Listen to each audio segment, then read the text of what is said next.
Olá!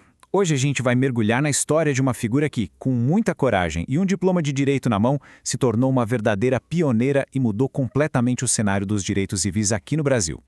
É uma pergunta bem profunda, né? E sabe, muitas vezes a resposta não está em grandes exércitos ou em movimentos de massa, mas sim na determinação, no impacto de uma única pessoa. E no caso da Janaína Dutra, foi exatamente isso. Essa combinação de coragem, compaixão e conhecimento jurídico. Nossa, se tornou uma força poderosíssima para a mudança. Então, vamos entender como essa jornada incrível aconteceu. Bom, vamos começar então por aquela conquista que, de fato, colocou o nome dela nos livros de história. A quebra de uma barreira fundamental. É isso mesmo. Em 1986, ela conseguiu algo que, até então, era inédito: ser a primeira travesti a ter uma carteira da OAB. Isso foi muito mais do que uma vitória pessoal, sabe? Foi um ato que, literalmente, abriu portas e redefiniu o que era possível para toda uma comunidade. Mas claro, uma conquista desse tamanho não aparece do nada, né? A jornada da Janaína foi moldada por muitos desafios e por uma resiliência assim enorme. Vamos ver de onde veio toda essa força. Olha só, a jornada dela começa lá no interior do Ceará. Desde muito jovem, ela já enfrentava o preconceito de frente. Mas em vez de se deixar abater, ela transformou tudo isso numa busca. Uma busca por independência, por educação, e foi essa busca que a levou até a formatura histórica em Direito. E essa frase dela é muito reveladora, né? Ela sempre destacava a importância do apoio da família. Quer dizer, mesmo com todas as dificuldades, foi esse suporte familiar que serviu de base, de alicerce mesmo, para dar a ela a força não só para enfrentar a sociedade, mas para lutar por uma sociedade melhor. Mas olha, pegar o diploma de direito foi só o começo. Para Janaína, aquilo não era um ponto de chegada, era uma ferramenta. E ela rapidamente transformou a profissão dela numa plataforma para um ativismo assim incansável. Ela não era de ficar esperando, não. Ela ia lá e fazia acontecer. Primeiro cofundou o GRB, o Grupo de Resistência Asa Branca. Depois criou a ATRAC e ainda liderou a ANTRA. Isso mostra uma capacidade de organização, de mobilização para fortalecer a comunidade que é impressionante.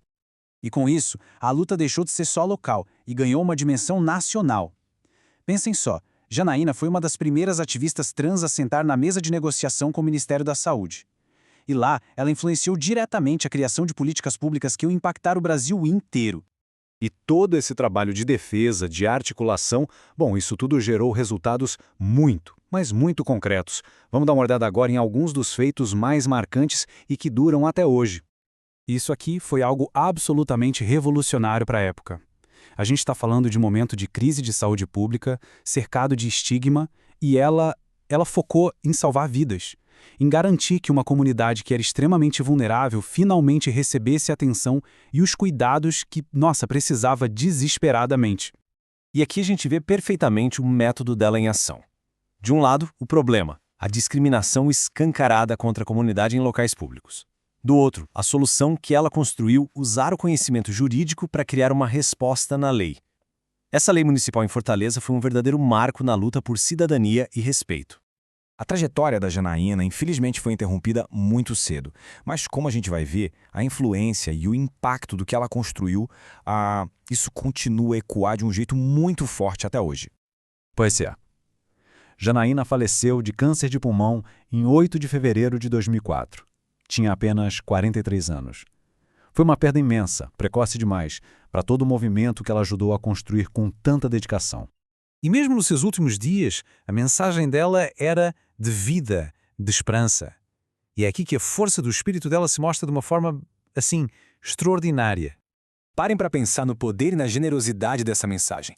Mesmo ali, enfrentando o fim da própria vida, o foco dela era em encorajar quem ficava, em dizer para continuar a luta, para seguir em frente, para celebrar a vida. É um testamento incrível da visão que ela tinha. E o tempo passou, mas o legado dela só cresceu. Em 2021, no dia em que ela faria 61 anos, o Google fez uma homenagem global para ela. Isso mostra como a história da Janaína ultrapassou as fronteiras do Brasil e consolidou de vez o lugar dela como um ícone mundial na luta pelos direitos humanos. Mas talvez o legado mais concreto, mais palpável mesmo, seja este aqui, o Centro de Referência Janaína Dutra. Uma instituição que não só carrega o nome dela, mas que, e isso é o mais importante, continua a missão dela, de acolher, de apoiar e de fortalecer a comunidade. E olha só os serviços que o centro oferece. É exatamente o tipo de apoio completo que ela sempre defendeu. Tem suporte jurídico, tem ajuda psicológica, serviços sociais. É a luta dela materializada, sabe? Garantindo que as próximas gerações não precisem enfrentar as batalhas sozinhas, como ela um dia precisou. Então, a história da Janaína Dutra nos deixa com essa reflexão. Qual é a verdadeira medida de um legado? Será que está no número de leis que ela ajudou a aprovar? Nas organizações que ela fundou? Ou, quem sabe, a medida está na coragem que ela inspirou em tanta gente para continuar a luta, para manter aquele fio da vida linda e bela como sempre foi? Fica aí o pensamento.